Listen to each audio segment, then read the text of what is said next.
Going back to when I started Violator. Violator was really started as a company, I would say, as soon as I started managing Jungle Brothers and Tribe and everything, but my learning curve was under Rush. But I think the focus of Violator really came into effect when around 92, 93, when Leo came in the office and said, we're closing down Rush, pick who you want, do whatever you want, follow me to Def Jam. We're gonna go around the corner and we're moving from 298 Elizabeth to 160 Varick, no more Rush, it's a wrap. Do what you gotta do, shut this baby down. When you worked at Rush and Def Jam, you didn't have titles, you didn't have you didn't have the ability to have an ego and be successful, not around Leor. And if you were smart, you would just suck up all the information around Leor because Leor doesn't read. And I hope Leor sees this because yes, he doesn't read. If you're smart, you read everything on his desk and then he'll want you to transcribe it back to him. But his brain works much quicker and much faster than most executives out there. He's able to translate the information that he gets in a different way than I would say I translated or Russell. Russell definitely doesn't read. I mean, it got to the point when we moved to 160 Varick, Russell didn't even have an office at Def Jam. All right, peace, y'all. Peace.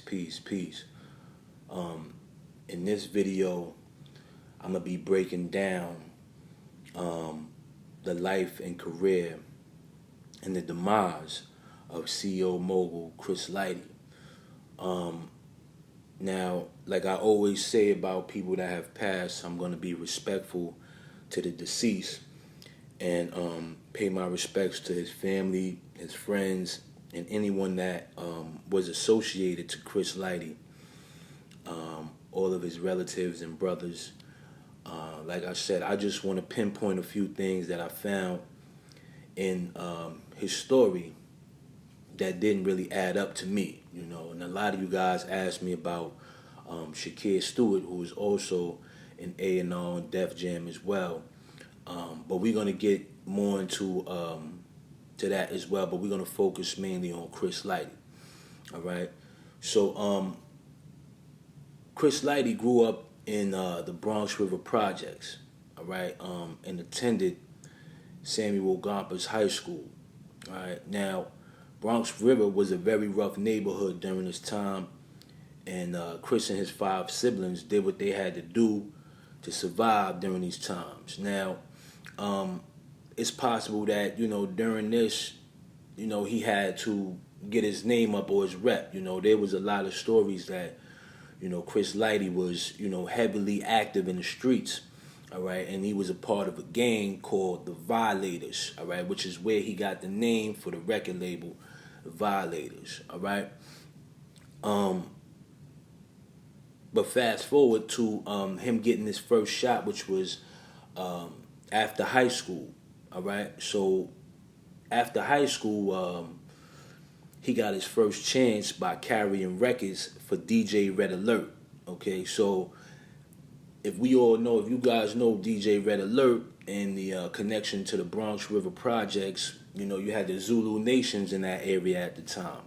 You know, so a lot of people that wanted to be a part of the hip hop community would either join the Zulu Nation group, all right, for you know, an opportunity to come in the game, all right.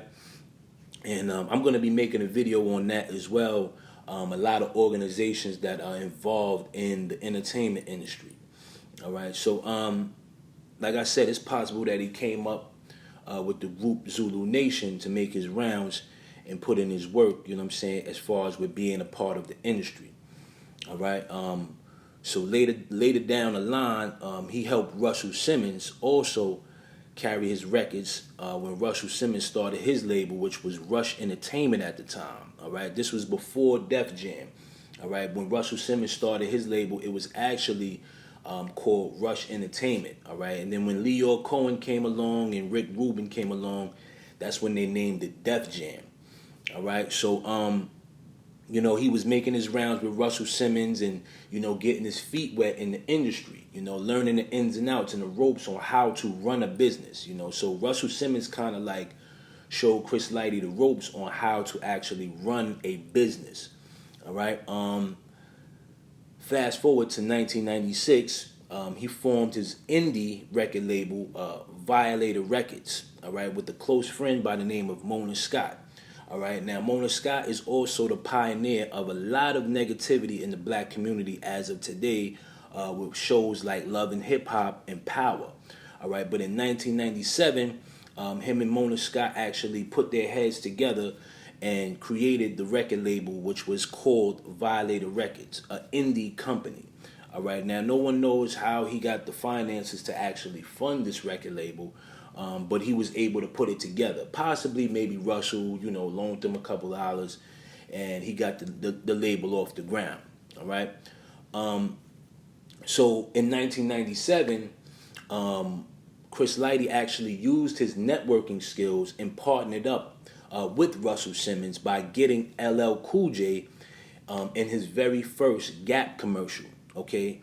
Now, the way that Chris Lighty had actually gotten these endorsements through sponsors, I don't know if maybe Mona Scott had something to do with this, but he was very well connected with a lot of big name sponsors. All right, now before this took place, there weren't a lot of sponsorship in hip hop. You had companies like Saint Oz, Carl Kanai was another sponsor. A bunch of mediocre companies that were actually funding hip hop because nobody knew what to do with it at that time. So they would mainly focus on alcohol beverages or clothes and things of that nature.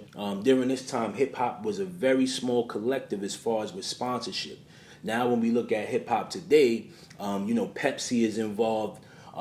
Sprite and all of these so different many companies that are big name companies that actually are part of hip hop. All right, so with him getting endorsements with AT&T, Mountain Dew, MTV, EA Sports, this is actually how he put the legwork in and got the label up and running. All right, now Chris Lighty Chris Lighty was one of the first individuals to actually bring these high name endorsements to hip hop. All right, so he was generating money. Him and Mona Scott were actually generating money for a lot of these hip hop artists, and gave them more of an opportunity to get paid and make bigger checks. All right, so when we started to see that bling bling era in hip hop, Chris Lighty had a lot to do with that. All right, now around this time, fast forward, he picked up a lot of artists to generate more money. All right. So to say, he got Busta Rhymes in a Mountain Dew commercial. All right. People like Missy Elliott, Q-Tip, Mobb Deep, etc. You name it. Everyone that was on Violator pretty much knew that they were going to be set for life. All right. Because Chris Lighty always tended to do good business with his artists. All right. He was a street guy, so he knew the ropes and how to treat people, that were from the streets. All you had to really do is relate to, the streets, and Chris Lighty would basically look out for you. All right. Now, fast forward to 2000, Violator was actually brought out by Sony Records / Loud. All right. Because it was actually generating a lot of income at the time, and he was actually friends with Leo and Russell, which were Sony and Loud's competition. All right, so they kind of felt like, Chris kind of stabbed them in the back by taking this deal with Loud Records. All right, and they weren't too happy about that. All right, so here's where things start to get a little bit deep and interesting. Okay, now, I truly believe, my personal opinion, that Russell and Leo, like I said, they had a lot of animosity towards Chris when he sold, half partnership, to Sony / Loud Records. All right. And Sony actually wanted full partnership due to the position that they actually gave him. But, Chris Lighty wasn't having it. So it was more like a 50-50 split. All right. So now with a lot of these artists that were on Violator Records, they were now being managed and handled by Sony. All right, Sony Loud Records. All right, when in all actuality, Leo and Russell was the ones that helped Chris Lighty get his label off of the ground. All right, so you have to understand where the animosity would come into play, because it's like, we helped you get this point to this point, and you turn your backs on us and go do business with the opposition. All right, and they didn't like that too much. All right. Okay, so now in 2002, Chris Lighty actually signed one of the biggest artists in hip hop since Eminem, okay, which was actually 50 Cent, okay, and later on launched an endorsement deal that would solidify his financial freedom forever, okay, with the company Coca-Cola, all right, for $4.1 billion, which had never been made in hip hop before ever. All right, so with them seeing that Chris Lighty went over and did business with Sony, all right, and now he's doing endorsement deals with Coca-Cola, and at this time, around 2002, Def Jam was actually sinking, all right. They were always at a low standstill. This label was always at a struggling point. A lot of these executives that were over there then are no longer there now because of its instability, all right. But at this time, Def Jam was actually sinking, and I truly believe there was a private conversation between Russell Simmons and Chris Lighty to actually bring Violator over to Def Jam, all right? But he insisted on, continuing to do the deal with Loud. Now, at this very point in time, Loud was on its way out, okay? Loud had actually went bankrupt, all right, which allowed Chris Lighty to have full partnership of his label back. Okay, so now this is what I'm saying about a lot of things in the industry, right? And I want you guys to pay very close attention. When you come in this industry, right, and you make a name for yourself, and you decide to be independent, and you don't give up your rights to these companies, okay, they feel as if they need to have power over you. All right, you cannot stay independent for too long.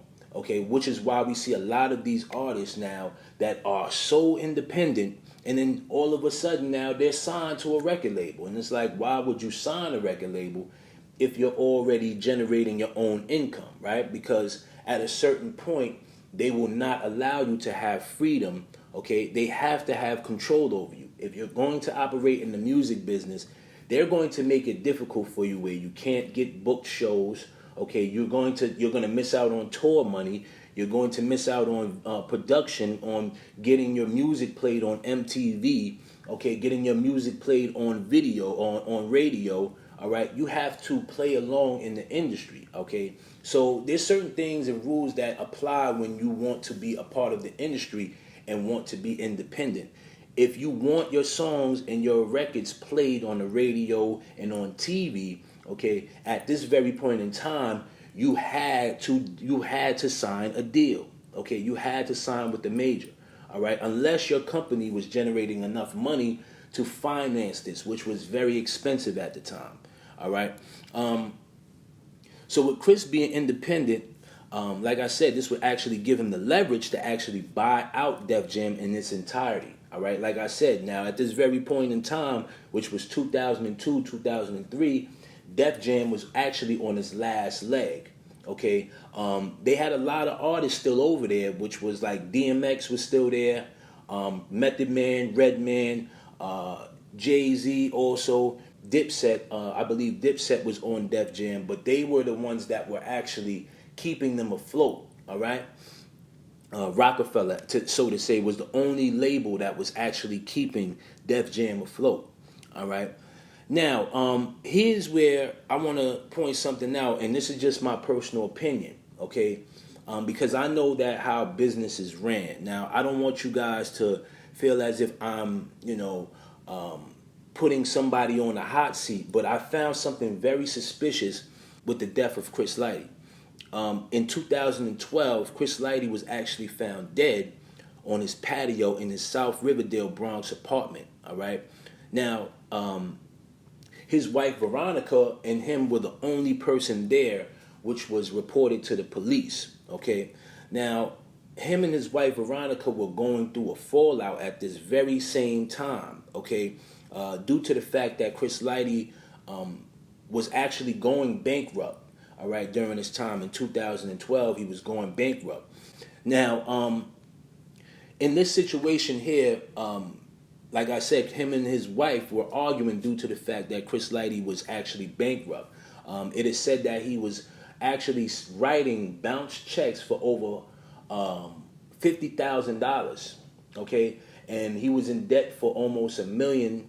Okay, $1 million in debt. And he did business correctly, and some people wonder like, oh wait, this didn't make sense because, all right, why would you signed a $4.1 billion deal with Coca-Cola? You should have some money left over, all right, but there's percentages that a lot of people are not aware of with that as well. But his wife Veronica, I truly believe was the foreperson behind this.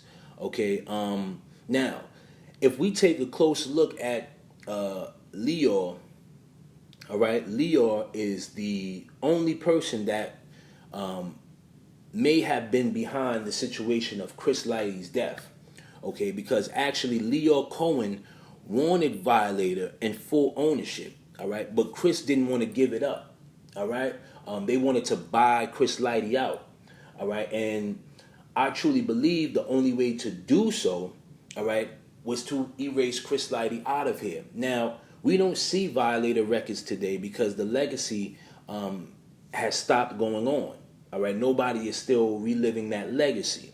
All right, but when we take a very close look at it, it's like they don't want you to prevail over them.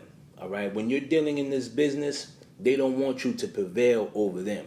All right, now I truly believe this is a lot of people have been doing investigations, or the investigations suddenly stopped. 50 said that he was going to continue to do investigations on the death of Chris Lighty and find out what was going on, but these things never took place. All right, now my true belief system is that I believe that the wife possibly let the intruder in to allow the murder to happen. Okay, and now she had to take the fall for that, but they wrote it down as if Chris Lighty committed suicide. All right, which we all know, if you knew Chris Lighty or if you've heard of Chris Lighty, you knew that he was a strong-willed individual. All right, suicide just wasn't his thing. All right, like he just wasn't that type of individual to kill himself. So this story sounded a little fishy, and people have literally tried to do investigations on it and literally just swept it under the rug. All right, but I truly don't believe that Chris Lighty was the type of person to take his own life. I truly believe he was murdered, okay, for his financial status. All right, for the products that he did have. It doesn't make sense to me that you sign a deal for $4.1 billion and all of a sudden you're in debt, okay, for $1 million. All right, we will never know the truth, okay, because of the simple fact that he's not here to tell his story anymore. All right, and nobody knew that he had financial issues before he passed anyway. So when we take a very close look at this, we see that something is not right here. All right, and we know that Russell and Leo were the only two individuals that actually wanted full ownership of Violator Records, but he refused to sell it. Okay, now if you are artists out there and you want to sign a record deal, okay, understand, if you don't want to sign with these labels, right, they will put a hit out on you. Okay, they will put a hit out on you just for the simple fact is that it's more, you're worth more dead than alive, as they say. Okay, so whoever owns the catalog for Violator Records, which nobody knows as of this moment, all right, those people are reaping the benefits for a lot of these songs that we heard today.